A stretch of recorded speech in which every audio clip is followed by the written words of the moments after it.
Welcome to Spirits and Supernatural. I'm Dawn. I'm Jenny. And we have another special guest today. We have Lynn and I'm sure if any of you have ever gone on social media at all, have heard of the SPN verse. Lynn is one of 6 moderators of that account. I mean, you guys, you do. Set of accounts. Okay. Yeah. At you this do. point, we're a set of accounts. Yeah. Mm-hmm. Instagram, Facebook. Are you on Threads?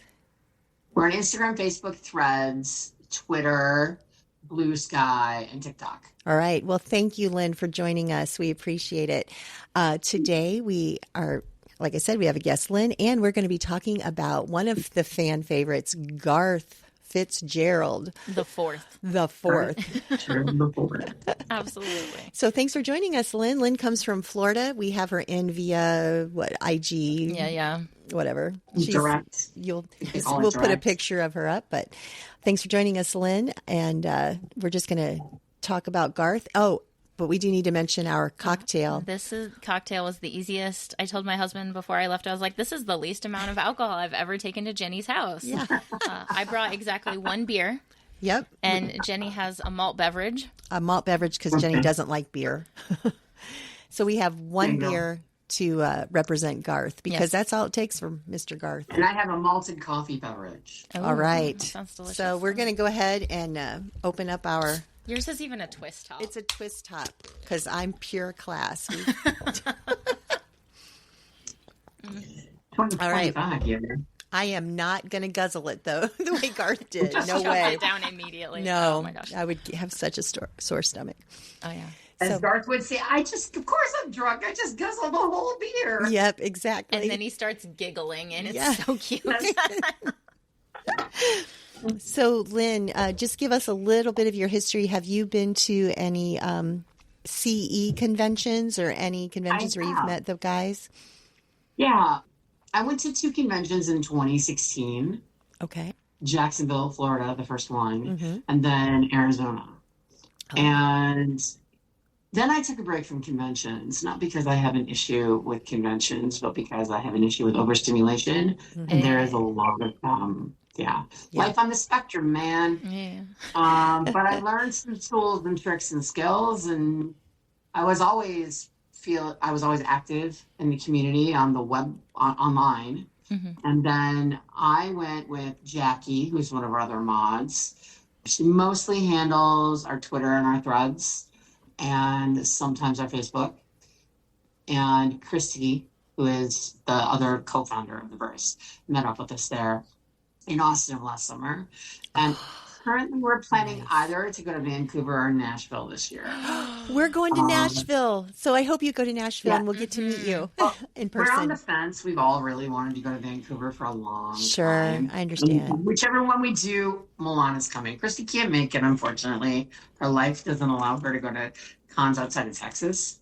But Milana will come, and we're hoping to wrangle Jen and Abby to join us. Okay. So there'll be a little herd of us running around. I love this little family pod that you've created on this whole. Yeah, I mean, it's SPN family all the way. Like that's what we're here to. That's what we're here to represent and support. And so none of us is getting paid for this. Like we're not doing it for money. We're doing it because we love SPN family. We think it's absolutely amazing, and we are so inspired by what the actors who were involved in making and promoting SPN Family have created, and how they've allowed us to have experiences like know who Brad Creaser is. Sure. You know? Yeah. I mean, Jake Griska. How often do you know the names of the people who were involved in all of the levels of the making of a show? I've never seen it with any other show or even a film before. You know, these people are the silent support system that gets it done. And even Jeremy Adams, I was at an expo here in Orlando a couple of weeks ago. We went there to have something signed to support. I'm wearing a shirt for Attitudes in Reverse. And we were having something signed by Jared to support it that'll be something we do in the future.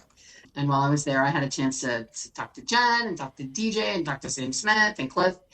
And Jeremy Adams was there. I had to know he was going to be there. And I had a chance to chat with him about Scooby Natural and what Supernatural Family means to him.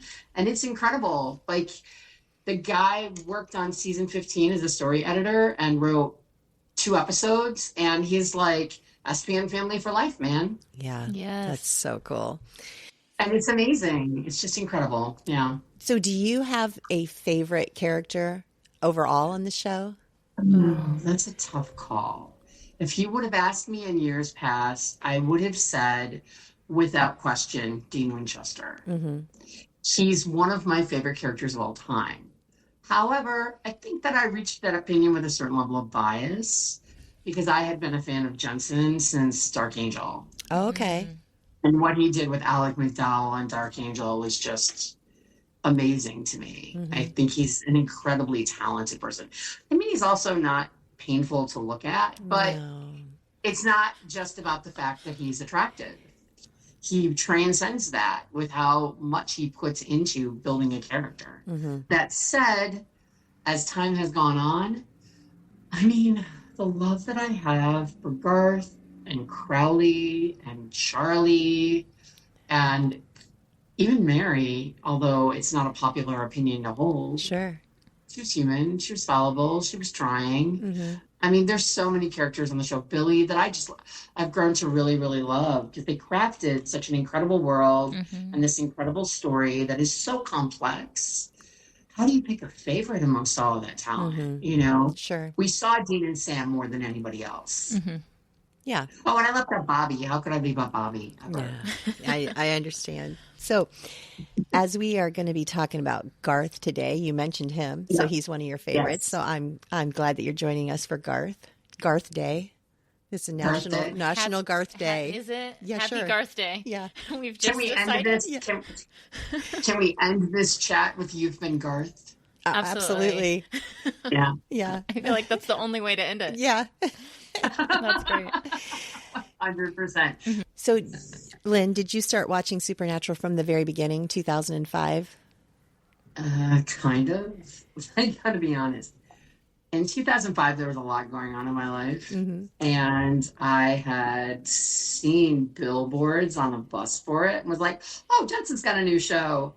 And watching it was like, I guess this is good, but it's horror and that's not really my thing. Sure.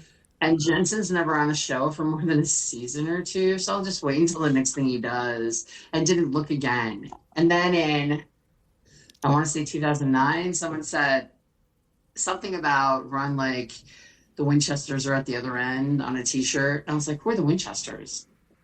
Oh, this show, Supernatural. I was like, that's still on? Isn't Jensen Ackles in that? They're like, yeah. I was like, oh man, I love that guy. He's an amazing actor. And she's like, I can't believe you're a Jensen Ackles fan and you don't know who Dean Winchester is. And I'm like, I guess I need to go back and check that out again. And that was it. That was the beginning and the end. It took over my whole life for a while, as it often does with people. Right? Oh, yeah. Yeah, when I started watching it in 2023, I did the whole 15 seasons in 5 or 6 weeks. And then, that's easy, yeah. Yeah, and then I just continue. That's what I do. That's what I do now. That's what I watch. What are you watching? Oh, same thing I've been watching for the last year and a half.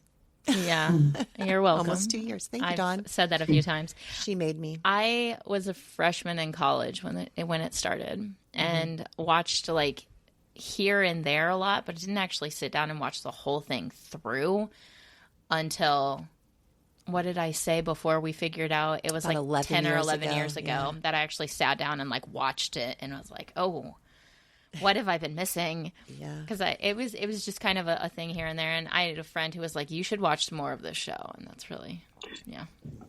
I think the thing that's most amazing about those early seasons in particular, but I find this to be true of almost all episodes, is they've crafted something that when it's on the TV, even if you're flipping through channels and it's there, you can't look away. And again, how often do you encounter that? Like, I can get distracted by anything when a TV show's on, even when it's a favorite, and I have to remind myself that I want to actually watch it, you know? So yeah, we've all done it. We're all guilty of. Draws you in for sure. Absolutely. For sure. So let's talk about Garth. Garth. Let me just say, Jenny, really quickly, welcome to SPN family. It's like Hotel California. You can come in anytime you like, but you can never leave. As ominous as that sounds, I'm happy for it. You're stuck with us now. It's awesome. Thank you. So, Mr. Garth, we got introduced to him in something. Well, I know it was about it was the wedding episode, right? Season 7. Yes. Time for a Wedding. Time for a Wedding. That's what it was. Yep. When we meet. Well, Becky. the title is actually Season 7, comma Time for a Wedding. Yes, and so that's when we meet Garth because Bobby. Bobby tells Dean, "There's this other hunter in the area. He can help you out." Yeah. And my favorite thing is what Garth says when he sees Dean. And I wish I could remember what he says now because it was so funny. And I just totally blanked on it. He's like, he told me you would look. Yeah. Surly and be something with me. And I never really made out exactly what he says. Oh, I forgot. I literally just watched it like 2 days ago. Yeah. Sitting there with his milkshake and his Marmaduke. Oh, Marmaduke. Yeah. You're so crazy. You're so crazy. So crazy. I think some of my favorite Garth moments, though, was that he missed all the action because he got knocked out. Yes. And he's What like, did I miss? What did I miss? Yeah, that happened at least twice, maybe 3 times. It happens in that episode, and it happens in the episode with the alcohol spirit. When he drinks 1 beer. Yes. As Dawn and I are doing today. We're drinking 1 beer in honor of Mr. Garth. He said you'd be surly and premenstrual working with me. But hey, man, sticks and stones. Oh, and Dean is like, when he introduces him to Sam. He's a hugger. And then, he grows on you. Yeah. Yeah. He's so cute. I had never really seen DJ in anything else personally.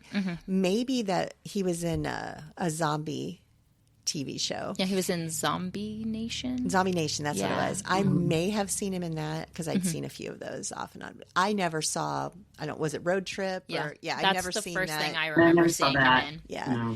It was, Road Trip was made for my age group in the time that it came out. So I saw that for sure.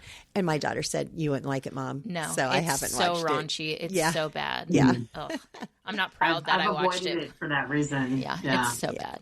That's not. But he was also a New Guy, which I hear is incredible and is on my watch list. I haven't seen that either. I've seen New Girl, but that's a completely different show. That's a show. New Guy was a movie. Okay. All the stuff that he's been in, and it's quite a bit, but it's a lot of like, it's either a movie or it's kind of a one-off thing in different TV shows. But he's got like 6 episodes that we see him in and numerous episodes that he's mentioned in Supernatural. Can we just take a moment to express that this is a fan favorite character for many, many people, and he was in 6 out of 327 episodes. Like, what a testament that is to both the writers who I think wrote to DJ's strengths and DJ and how he crafted this character, who was incredibly complex. Yeah. Like, he seems like he's just going to be this like scrawny dude that like can't do anything, but he is.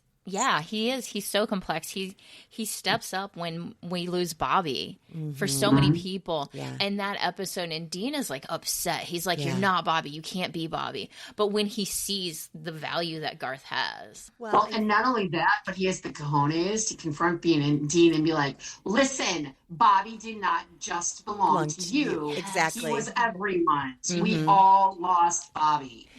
But it had never even occurred to Dean because they had that extra special relationship with Bobby, right? When we first are introduced to Garth, though, we're not introduced to him physically. It's on the phone where Bobby's like, I know, Garth, you're going to have to call the FBI, hangs up and the phone rings, FBI. No, Garth, the real FBI. How are you still alive? Exactly. And I'm assuming that's before DJ was even cast. It was just, and I love it. Yeah. So we're all thinking, oh, this is just going to be this super goofy, he's probably going to get killed, incompetent dude, right? Yeah.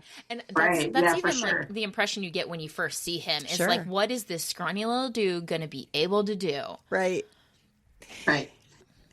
He just had this endless confidence in his style that was so uniquely his, with his members-only jackets and his chucks, and he he didn't dress to flatter his frame at all, and he didn't care about that. Like he was always throwing around the lingo that was at least 2 generations dated. But at the same time, he knew his lore. He could rattle off information like on a Sam level, but he could do it with this gravitas, but also light up like a child overjoyed when Sam and Dean appeared and he had a chance to reconnect with them. Yeah. And they were driving that crappiest car, and he's like, "Oh, cool car," Right. And Garth was 100% authentic Garth. Yes. He was perfect. who he was, and he made no apologies for it. And he was thrilled I don't know if you've ever seen the TV show Psych. I love it. Okay, so there's a character named Woody, and there's this episode where Woody's like, "I'm just happy to be part of the team," and I feel like that's how Garth was. He was just happy to be a part of the team.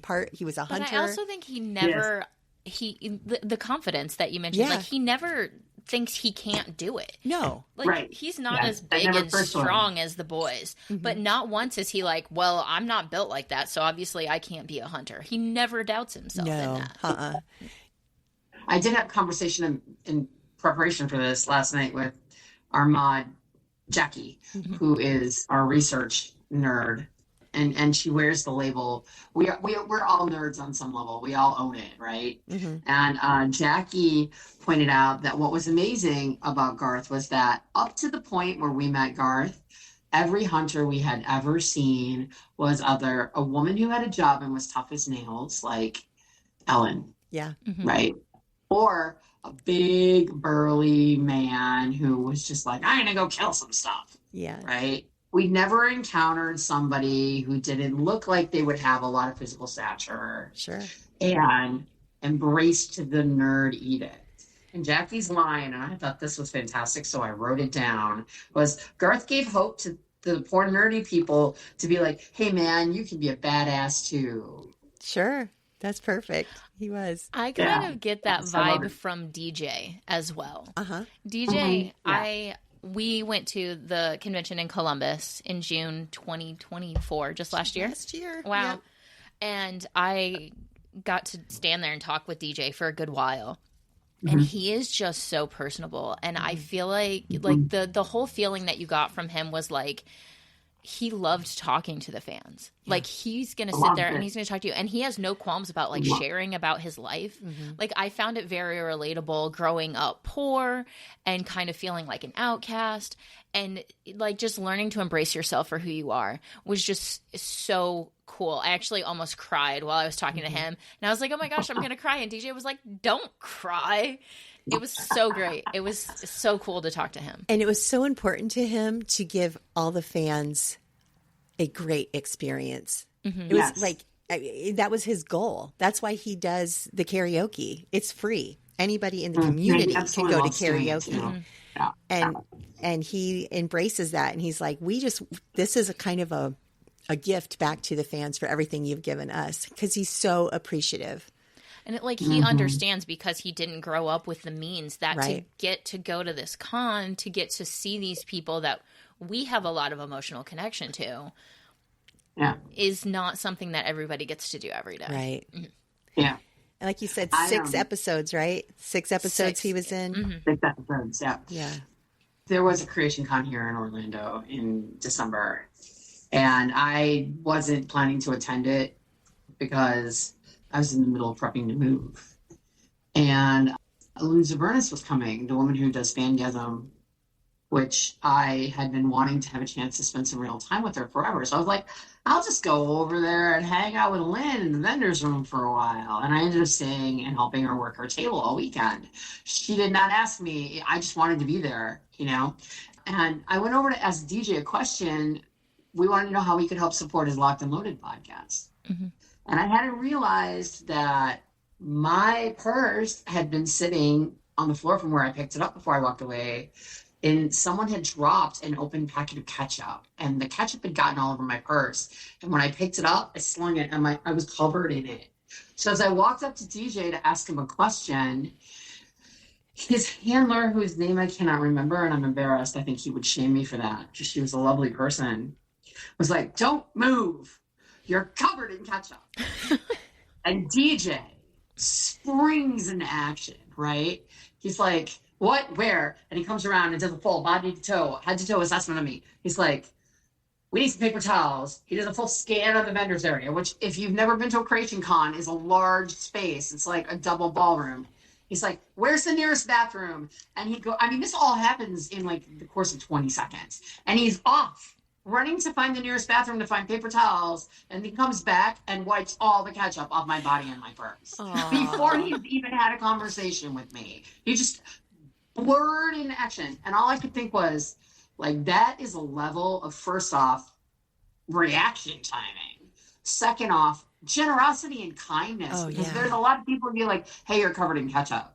And I'm not just talking about a celebrity at a convention where people are paying to see them. I'm talking about anyone, right?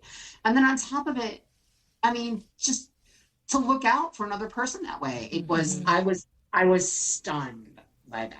And I told him so when I saw him at Fan Expo a couple of weeks ago, like, thank you. That was just so kind. I hadn't been shown that level of kindness by someone in a long time. It's like, well, I couldn't let you suffer with the ketchup.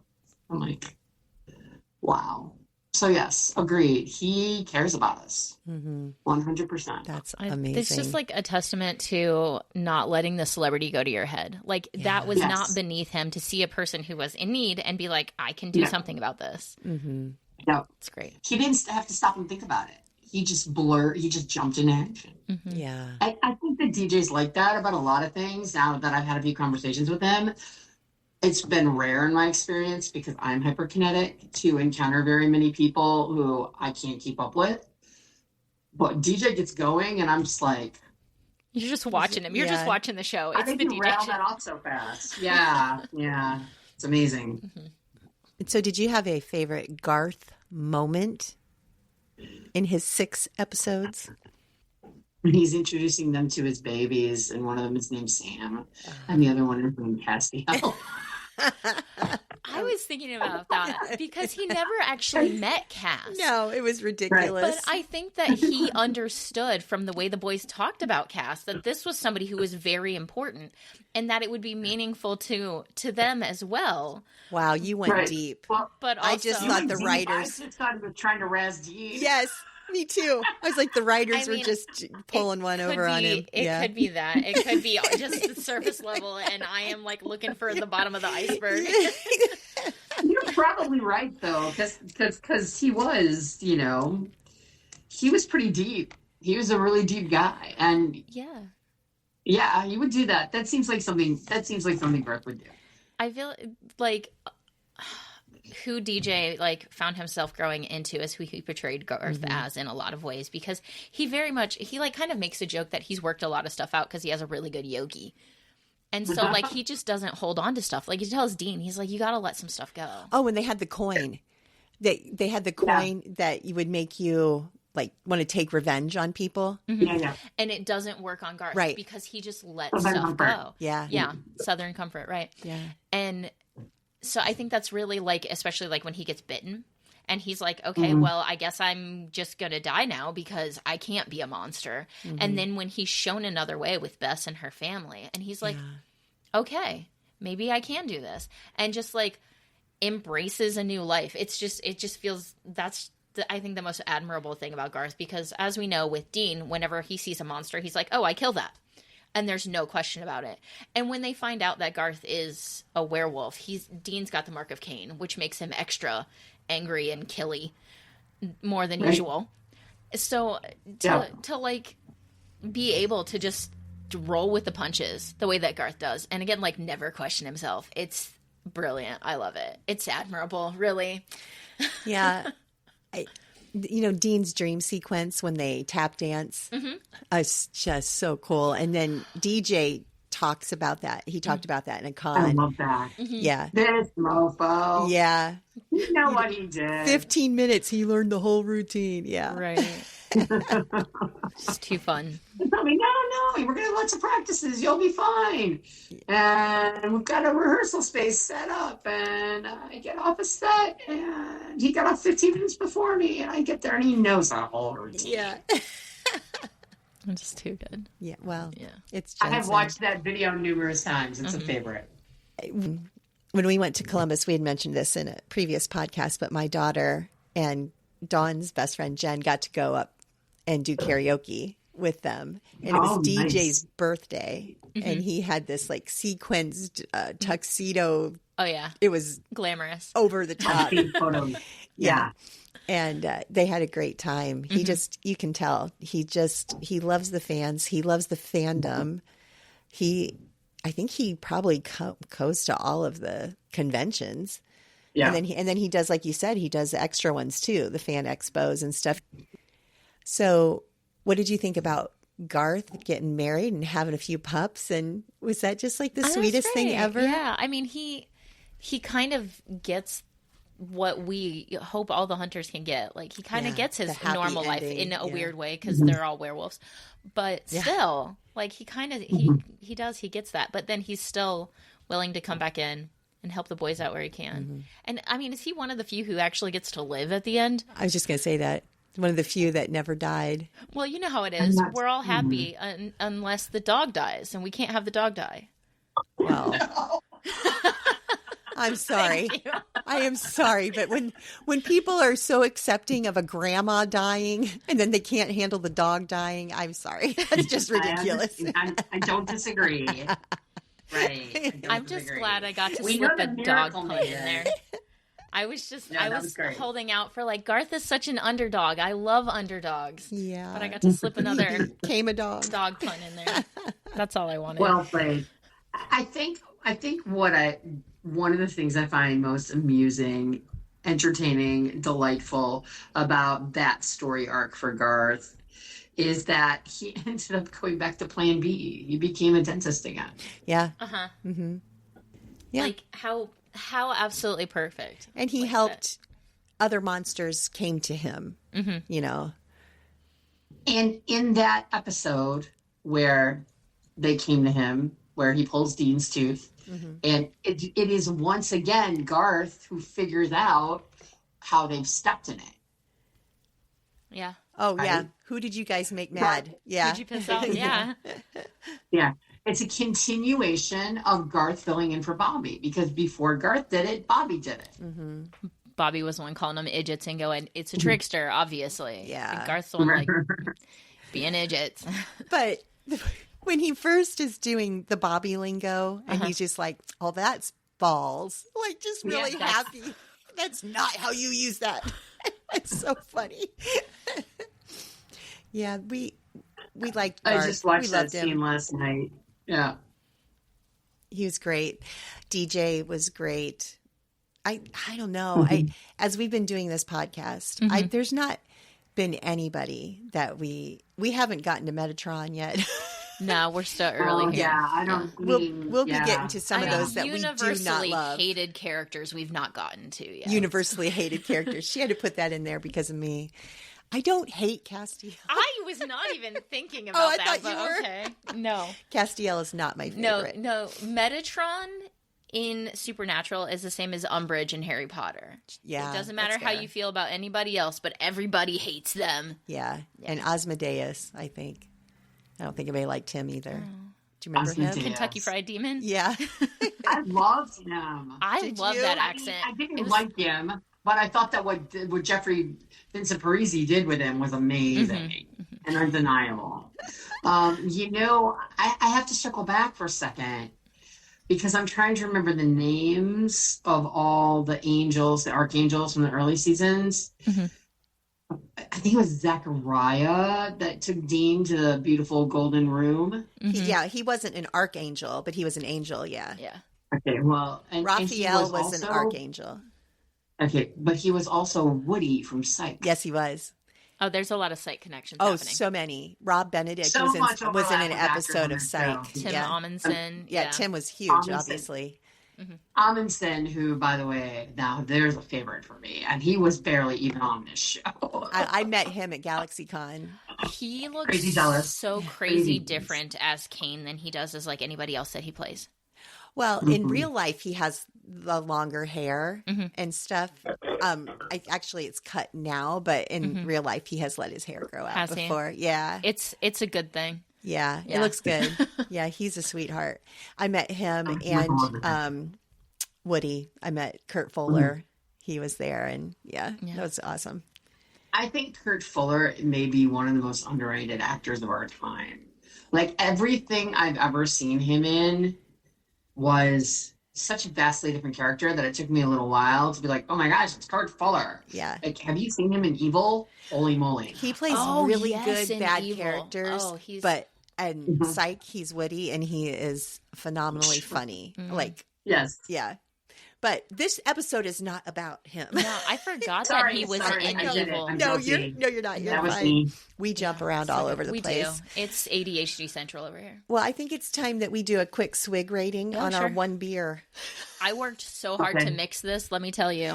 So our certified swig system, ignore me. We give you shut up. We give ratings to how well our cocktail fit the character. I think one beer fits Garth perfectly. I give it a full swig. Yes. Yes, one beer. Yeah. And how easy was it to make?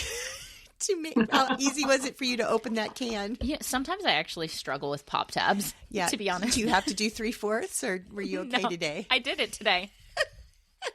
I would like to also add that my malted coffee beverage, yes, which shall remain nameless, I think it also suits Garth fabulously because it's fancy in an unnecessary kind of way. Ooh. Sort of like Garth always needs a hot tub in his motel room. Oh, yeah. There you go. Perfect. Full swig there also. And then full swig. Taste. How did your one beer taste on? Does it get a full swig? Oh, yeah. This is just a plain old regular beer, but we do craft brews, so it's... Oh, yeah. It's not like bougie. Bud. I'm a little bougie with my beer. Yeah. But it's good. It's good beer. It's just a regular lager. It's not anything fancy. Mine is a red, white, and berry left over from July 4th. Oh, what? I don't drink much. Your 10-month-old beer. My 10-month. It tastes fine. I'll give it a full swig. It's fine. I'm probably never going to drink this again, so I don't know what that categorizes as. But you did it to join us, and we appreciate the effort. That's great. We'll give him all. I think he gets it all, right? Sure. What mocktail ability? Mm-hmm. Lynn, was it easy to find a malt beverage that didn't have alcohol in it? Yes. Okay. There's non-alcoholic beers in wide selection around, so you could very easily do another version of this. Drink a bottle of water and call it your mocktail if you want. So technically in the episode with the alcohol spirit, he also has a couple of those like little bottles that just have a shot in them. Yeah. When he realizes who the spirit's going after next and he has to get drunk quick, he just does like he's drinking those like on the way. Yeah. Which we do not endorse drinking and driving. No, we do not. But he definitely has a couple other little things. Well, even Sam in that episode's like, dude, I can't drive. And he gets a taxi with the slowest taxi driver ever. But he has to hijack that taxi from someone else with his fake Fed badge. Yeah. National security. Well, I know that this is still the Garth episode, but when Sam's like, can you even get drunk anymore? To Dean. Oh, yeah. That's He's like, favorite. What does he say? It's like a vitamin Isn't for it you. Like taking a vitamin for you? Yeah. So good. All right. Well, Lynn, we really appreciate you taking the time out of your busy schedule to join us. Oh, it's been a pleasure. Thanks for having me. And if you have any of your other co-mods that have something they feel passionate about, upcoming episodes, and they want to join us, you just have them contact us, okay? Just keep us posted on what episodes you have coming on, and we'll circulate. Okay. All right. So, again, this was Lynn with the SPN Verse. Mm-hmm. And on all the platforms. All the platforms. Yeah, and it's the SPN Verse with a V at the front. It's all about the SPN community. The SPN Verse, much like the Ohio State University. Which is ridiculous. Yes. All right. Well, thanks for joining us. You have a great weekend. Thank you. All right, John. I think we're done. We're ready to tell everybody. What are we telling them? What are we telling them? Oh. You've been Garthed.